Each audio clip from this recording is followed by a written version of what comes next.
గోవింద గోవింద గోవింద గోవింద.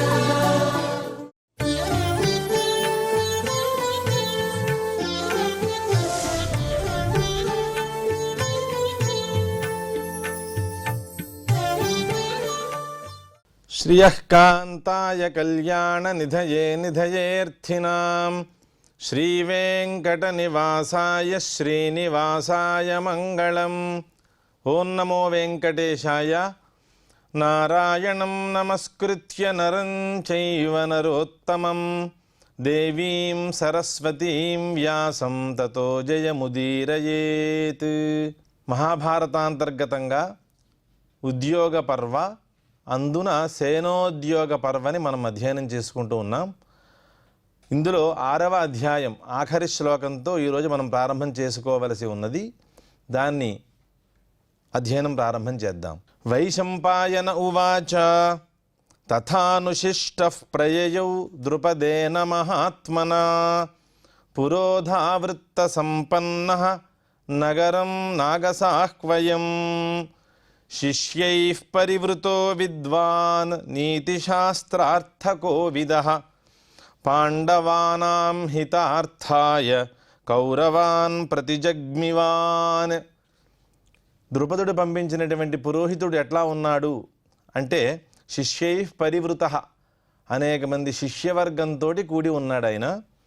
విద్వాన్ నీతిశాస్త్రార్థకోవిదః, న్యాయశాస్త్రం, అన్ని శాస్త్రముల్లోనూ నీతి శాస్త్రం అనేది ప్రధానంగా న్యాయయుక్తముగా ఒక విషయాన్ని మనకి బలంగా చెప్పడంలో ఉపయోగపడేటువంటి శాస్త్రం నీతి శాస్త్రం. అటువంటి శాస్త్రార్థంలో ఆయన కోవిదుడు పండితుడు. ఆ విషయము తెలిసిన వాళ్ళల్లో అందరిలోనూ ఆయన పండితుడు. అట్లాగే పాండవానాం హితార్థాయ, ఈయన ఇంత పండితుడైతే మాత్రం ఏముంది అంటే ఆయన పాండవులకి హితం కోసం వెడుతున్నాడు కాబట్టి, పాండవులకి హితం కొరకు వెళ్ళేటువంటి వాడు న్యాయసమ్మతంగా యుక్తిసమ్మతంగా ఆయన చెప్పవలసి ఉంటుంది కాబట్టి, అటువంటి విషయములను తెలుసుకుని ఆయన పాండవులకి హితం కోసం హితార్థాయ కౌరవాన్ ప్రతిజగ్మివాన్, కౌరవుల దగ్గరికి వెళ్ళాడు. అంటే మంచి యుక్తియుక్తులతో మాట్లాడడం కోసము, ఆ మాట్లాడే ప్రతి మాట పాండవులకి హితం కలగాలి అనేటువంటి అభిప్రాయంతో కౌరవుల దగ్గరికి చేరాడు ఆయన. ఇది శ్రీ మహాభారతే ఉద్యోగ పర్వణి సేనోద్యోగ పర్వణి పురోహితయానే షష్ఠోధ్యాయ. ఇది పురోహితయానం అనేది 6వ అధ్యాయం సంపూర్ణమైంది. ఇతఃపరం 7వ అధ్యాయం. ఇది శ్రీకృష్ణుడు దుర్యోధనునికి అర్జునుడికి సహాయం చేయడం. అంటే ఇరువురు కూడా శ్రీకృష్ణుని ఆశ్రయిస్తారు. ఆశ్రయించిన తర్వాత ఇరువురికి ఏ విధమైనటువంటి సహాయం శ్రీకృష్ణ పరమాత్మ చేశాడు అనే అంశాన్ని ఈ అధ్యాయంలో మనకి వైశంపాయన ఉవాచ అనే దాంతో ప్రారంభం చేశారు. పురోహితంతే ప్రస్థాప్య నగరం నాగసాహ్వయం దూతాన్ ప్రస్థాపయామాసు పార్థివేభ్యస్తతస్తతః. ఈ పురోహితుని పంపించిన తర్వాత ఈ నాగసాహ్వయం నగరం, మనం అనుకున్నాం కదా, నాగపట్టణం అని హస్తినాపురానికి మరొక పేరు. ఆ నగరానికి పురోహితుడిని పంపించిన తర్వాత దూతాన్ ప్రస్థాపయామాసు పార్థివేభ్యస్తతస్తతః, యుధిష్ఠిరుల నుండి పాండవుల నుండి ఎక్కడెక్కడికి దూతల్ని పంపించవలసి ఉన్నదో వాళ్ళందరి దగ్గరికి కూడా దూతల్ని పంపించారట వాళ్ళు. ప్రస్థాప్య దూతానన్యత్ర ద్వారకమం పురుషర్షభః స్వయం జగామ కౌరవ్యః కుంతీపుత్రో ధనంజయః. ప్రస్థాప్య దూతానన్యత్ర అంటే ఎక్కడెక్కడికి దూతాలని పంపించవలసి ఉన్నదో వాళ్ళందరినీ అన్ని చోట్లకి పంపించారు, విస్తరించేశారు. ద్వారకాం పురుషర్షభః, ఈ పురుషర్షభుడు ఎవడైతే ఉన్నాడో ఆయన ద్వారకాం స్వయం జగామ కౌరవ్యః. వెంటనే ఏం చేశాడు ఈయన, అర్జునుడు ద్వారకకి బయలుదేరాడు.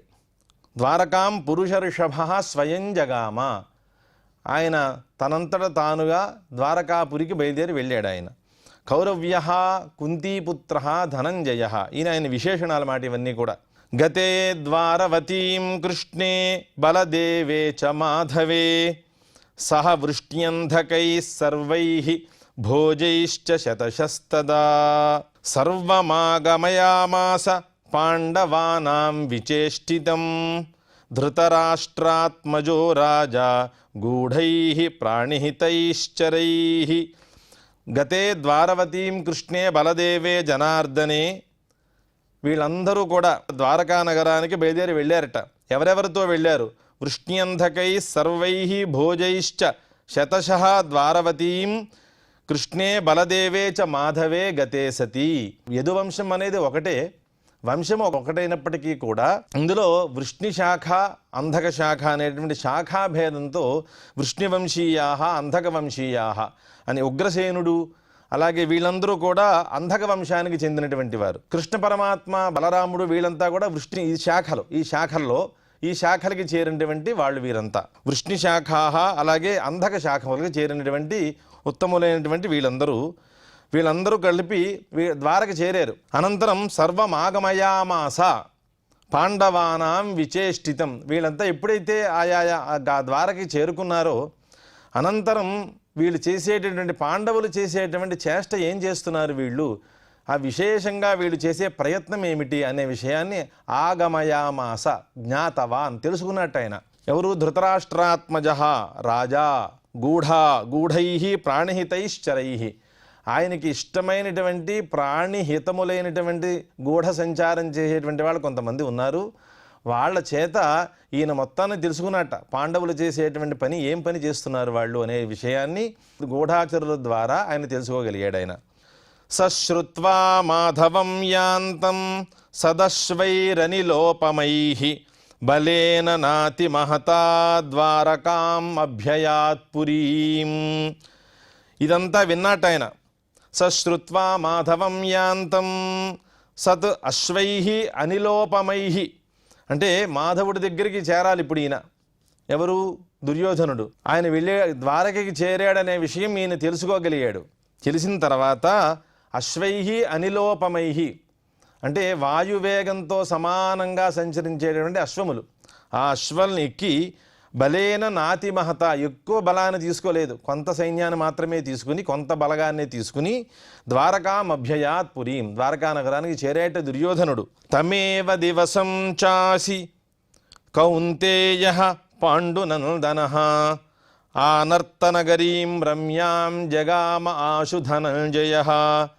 తమేవ దివసం చాపి కౌంతేయః పాండునందనః ఆనర్తనగరీం రమ్యాం జగామ ఆశు ధనంజయః.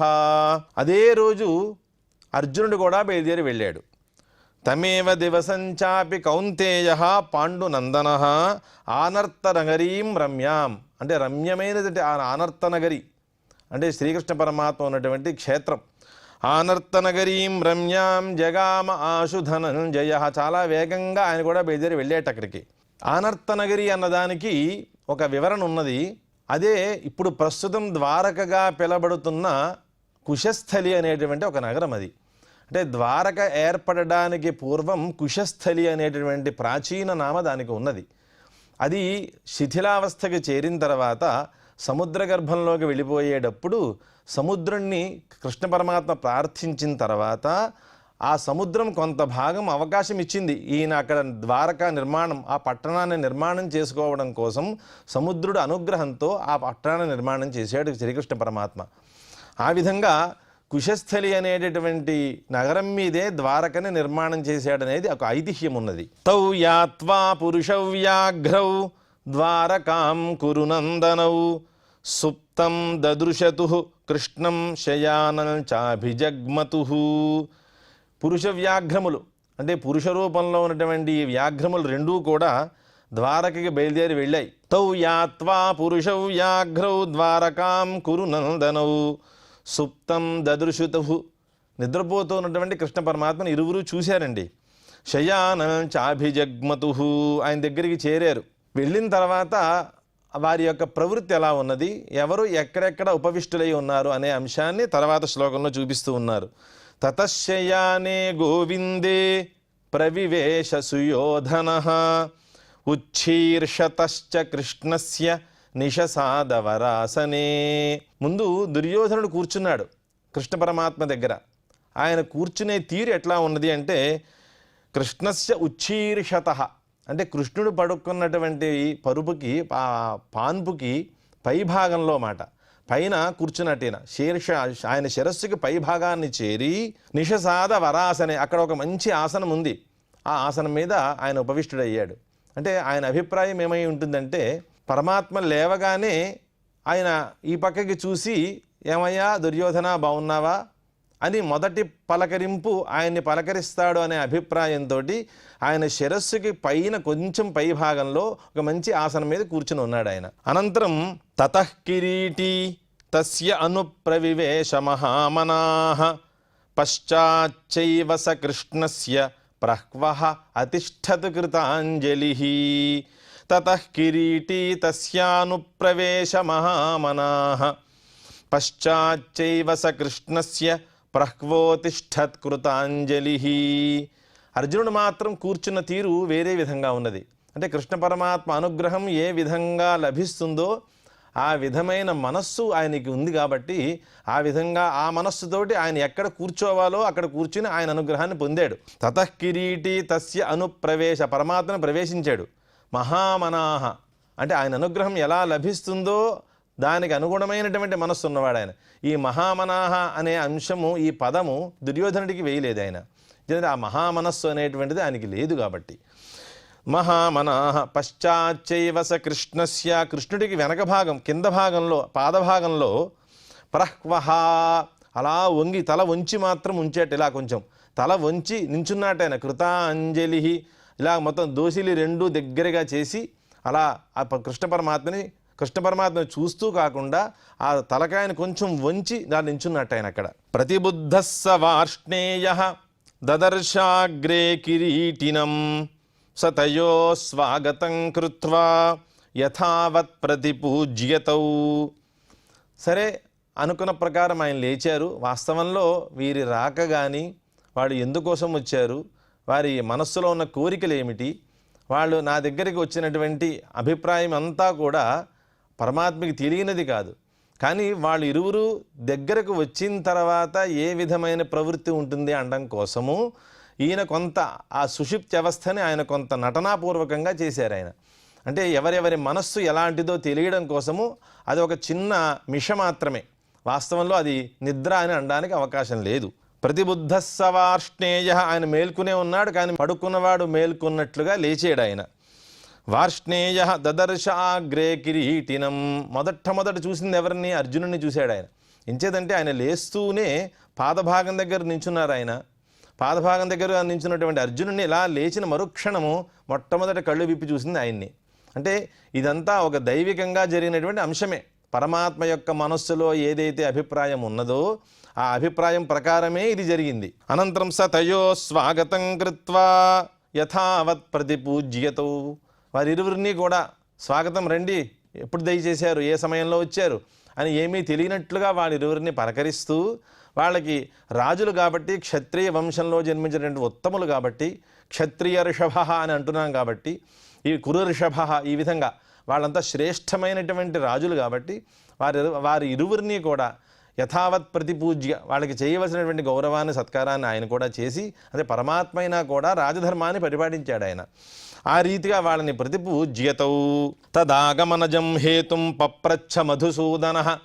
అనంతరం స్వాగత సత్కారాలు అయిన తర్వాత మీరు వచ్చినటువంటి అంశం ఏమిటండి, ఏ పని మీద నా దగ్గరికి వచ్చారు మీరు ఇరువురు అని అడుగుతున్నారు ఆయన పరమాత్మ. దానికి కారణాన్ని చెప్పండి, నా దగ్గరికి వచ్చినటువంటి విషయం ఏమిటి, మీరు ఇరువురు కలిసి ఈ సమయంలో నన్ను నా దగ్గరికి చేరడంలో గల కారణం ఏమిటి అని అడిగాడు ఆయన. మధుసూదన తతః దుర్యోధన కృష్ణమువాచ ప్రహసన్నివా.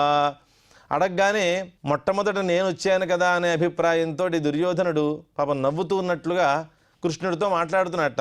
దుర్యోధన కృష్ణమువాచ ప్రహసన్నివా విగ్రహేస్మిన్ భవాన్ సాహ్యం మమ దాతుమిహార్హతి సమం హి భవతః సఖ్యం మమ చైవ అర్జునేపి చ. విగ్రహేస్మిన్ భవాన్ సాహ్యం మమ దాతుమిహార్హతి సమం హి భవతః సఖ్యం మమ చైవ అర్జునేపి చ.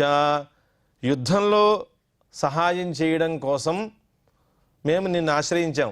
ఈ యుద్ధంలో సహాయం చేయడానికి నువ్వు నాకు ఎంతటి ప్రాముఖ్యం ఉన్నదో అలాగే అర్జునుడికి అంతే ప్రాముఖ్యం ఉన్నది. కేవలం ఏకపక్షంగా అర్జునుడి పక్షంలో మాత్రమే నువ్వు సహాయం చేయడము, నా పక్షంలో సహాయం చేయకపోవడం అనేది ఏమీ లేదు. ఎందుచేతంటే బంధుత్వం మా ఇరువురి యందు సమానంగానే ఉంది కాబట్టి. ఇది ఒక హేతు మాట ఆయన చెప్పేది. విగ్రహేస్మిన్ భవాం సాహ్యం మమ దాతుమర్హతి, నాకు నువ్వు సహాయం చేయడానికి అర్హుడేవై ఉన్నావు. ఏమిటి అర్హత అంటే సమం హి భవత సఖ్యం, సఖ్యం స్నేహం అనేది మా ఇరువురికి సమానమే నీతోటి. కాబట్టి ఒకరి పక్క విరోధము, ఒకరి పక్క ద్వేషము, ఒకరి పక్క ఆనందం కానీ సఖ్యం కానీ స్నేహం కానీ ఉన్నది అనేది అభిప్రాయం కాదు ఇక్కడ. ఇరువురి పట్ల సమమైన సఖ్యం, ఒకరి యందు ద్వేషము ఒకరి యందు రాగం కాదు, ఇరువురి పట్ల సమసఖ్యం ఉన్నది. మమ చైవార్జునేపి చ తథా సంబంధకం తుల్యం అస్మాకం త్వయి మాధవ అహం చ అభిగతం పూర్వం త్వామద్య మధుసూదన. తథా సంబంధకం తుల్యం, నీతోటి మాకున్న సంబంధం ఏదైతే ఉన్నదో ఆ సంబంధం నాకు సమానమే, అర్జునుడికి సమానమే. అస్మాకం త్వయి మాధవ, సంబంధం సమానంగా ఉంది కాబట్టి ఆ పక్షంలోనూ నువ్వు నాకు ఉపకారం చేయాలి అనే అభిప్రాయం మాట. అంటే ముందు సఖ్యాన్ని చూపించాడు. అంటే నాకు ఉపకారం చేయడంలో ఏ ఏ హేతువులు చూపించాలో ఆ హేతువులో మొదటి హేతువు ఏం చూపించాడు? స్నేహం. నీకు స్నేహం, నాకు ఇరువురికి సమానంగానే ఉంది స్నేహం అనేది. కాబట్టి అర్జునుడికి ఎక్కువ నాకు తక్కువ స్నేహం లేదు. అలాగే బాంధవ్యం కూడా అర్జునుడికి ఏ బాంధవ్యం ఉన్నదో నాతోటి అదే బాంధవ్యం ఉన్నది, బాంధవ్య సమత్వం కూడా ఉన్నది అని ఒక హేతుద్వయం, రెండు హేతువులను చూపించాడు ఆయన.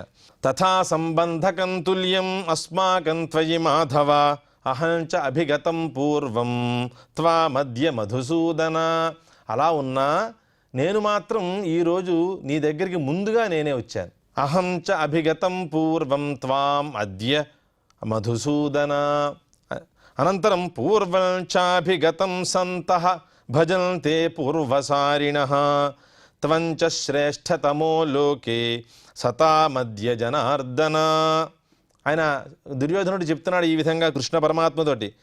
పూర్వం చ అభిగతం, నేను ముందు వచ్చాను కదా, ముందు వచ్చినటువంటి వాడికే సహాయం చేయడం అనేది శ్రేష్ఠులైనటువంటి వారంతా చేస్తూ ఉంటారు. పూర్వసారిణః సంతః పూర్వం అభిగతం భజంతే, అంటే ముందు వచ్చినటువంటి వాడికే సహాయం చేస్తారు శ్రేష్ఠులైనటువంటి వారందరూ కూడా.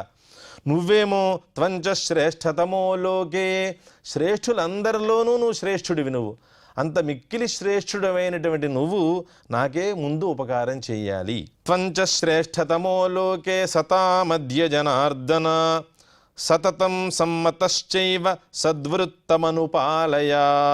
సతతం ఎల్లప్పుడూ కూడా సద్వృత్తం, సన్మార్గాన్ని మాత్రమే నువ్వు అనుపాలయ, అనుసరించి ఉండాలి.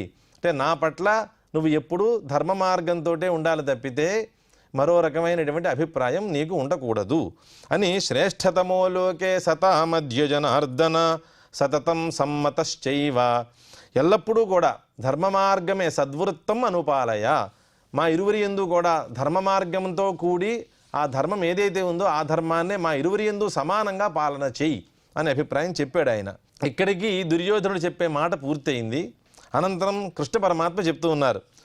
కృష్ణ ఉవాచ భవానభిగతః పూర్వం అత్ర మే నాస్తి సంశయః దృష్టస్తు ప్రథమం రాజన్ మయా పార్థో ధనంజయః. భవానభిగతః పూర్వం, ముందుగా నువ్వు వచ్చావన్న మాటలో ఏమాత్రము సంశయం లేదయ్యా దుర్యోధన అని చెప్తున్నారు కృష్ణ పరమాత్మ అతనికి. దృష్టస్తు ప్రథమం రాజన్, అయితే మొట్టమొదట నేను చూసింది ఎవరిని? నువ్వు రావడం ముందుగానే వచ్చావు, నేను చూసింది ఎవరిని అనే అభిప్రాయం ఒకసారి, అంటే అక్కడ పూర్వం అనే అభిప్రాయంలో ముందు రావడమా ముందు చూడటమా అనే అభిప్రాయంలో ఆయన ఒక ప్రశ్న దుర్యోధనుడిని వేస్తున్నారు. అంటే ప్రశ్న వేయడము అంటే ఆయన దాంట్లో ఉండే ధర్మాన్ని చెప్తూ ఉన్నారు. దృష్టస్తు ప్రథమం రాజన్ మయా పార్థో ధనంజయః. మొట్టమొదట నేను చూసింది అర్జునుడిని చూశానయ్యా, నా చేత చూడబడినవాడు అర్జునుడు. మరి నువ్వు చెప్పిన పూర్వం మొదట అని అన్నావు కదా, మొదట చూసింది నేను మన అర్జునుడినే చూశాను తప్పితే నేను నిన్ను చూడలేదు. తవ పూర్వాభిగమనాత్ పూర్వంచాప్యస్య దర్శనాత్ సాహాయ్యముభయోరేవ కరిష్యామి సుయోధన. ఆయన యథాతథంగా సుయోధనాన్ని సంబోధన చేసి దుర్యోధనుడికే ఈ మాట చెబుతున్నాడు ఆయన. నువ్వు ముందు రావడం అనేది ఒక హేతు ఉంది, ఆ హేతువుని బట్టి, అలాగే పూర్వంచాప్యస్య దర్శనాత్, మొదట నేను అర్జునుణ్ణి దర్శించడం అనే ఒక హేతువుని బట్టి 2 హేతువులు తీసుకుంటాను. ముందుగా నువ్వు రావడము, ముందుగా నేను అర్జునుణ్ణి చూడటం. ఈ 2 కారణాల చేత సాహాయ్యముభయోరేవ కరిష్యామి, నా యొక్క సహాయం ఏదైతే ఉందో ఇది మీ ఇరువురికి సమానంగానే చేస్తా, నాకు ఎవరి యందు పక్షపాత బుద్ధి లేదు అనేటువంటి ఒక మంచి ధర్మాన్ని చెప్తున్నారు ఇక్కడ కృష్ణ పరమాత్మ. సాహాయ్యముభయోరేవ కరిష్యామి సుయోధన ప్రవారణంతు బాలానాం పూర్వకార్యమితి శృతి. బాలానాం ప్రవారణం పూర్వం కార్యం. పిల్లలు అడిగినటువంటి కోరిక ఏదైనా ఉందనుకోండి, దాన్ని ఏం చేస్తాం, ముందు అడిగినటువంటి వాడికే మనం పని చేస్తాం, ముందుగా చేస్తాం. పూర్వం కార్యమితి శృతి. కాబట్టి తస్మాత్ ప్రవారణం పూర్వం అర్థః పార్థో ధనంజయ. అంటే పూర్వం చెప్పినటువంటి దృష్టాంతం. పిల్లలు ఎవరైనా మన ఇంట్లో సహజంగా అల్లరి చేస్తూ ఉంటారు, వాళ్ళకి ఏవో కావాలని కోరుతూ ఉంటారు.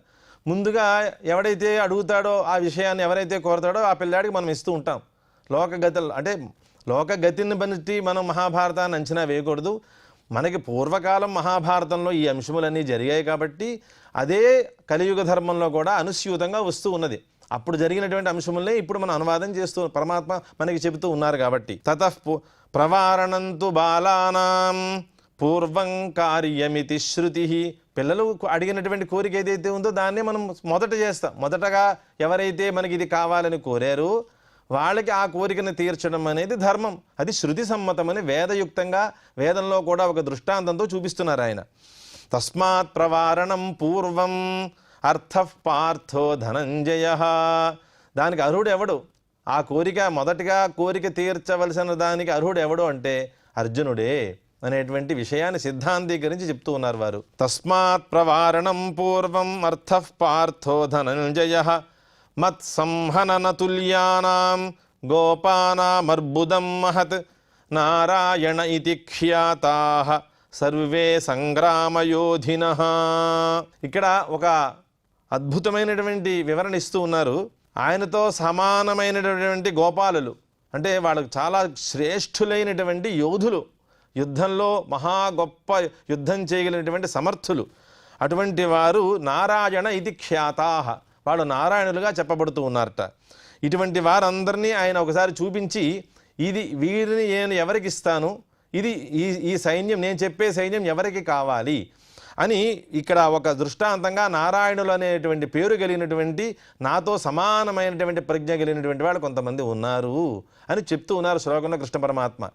ఇతఃపర శ్లోకము మళ్ళీ మనం రేపటి రోజు దీన్ని ఒకసారి పునః మళ్ళీ శ్రవణం చేసుకుని అనంతర శ్లోకాన్ని ఆరంభం చేద్దాం. శ్రియః కాంతాయ కళ్యాణ నిధయే నిధయేర్థినాం శ్రీవేంకట నివాసాయ శ్రీనివాసాయ మంగళం.